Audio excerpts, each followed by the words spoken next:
for today's video ko'y gamay nga tip mga karon mga katil, no? Ang panalangin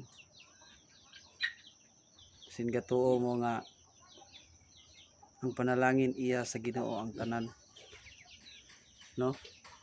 Ang panalangin gali nga iya sa Ginoo gibuhat nimo sa maayo, gibuhat nimo sa mga makaayo ug makatabang sa inyong pamilya. Munay panalangin nga iya sa Ginoo. Pero panalangin gali nga iya sa yawa, once nga imong gigamit sa imong bisyo, sa imong paghubog-hubog sa tanan nga mga bisyo, kahilayan, mga sugal imong gigamit dira, dili na iya sa Ginoo, iya na sa yawa.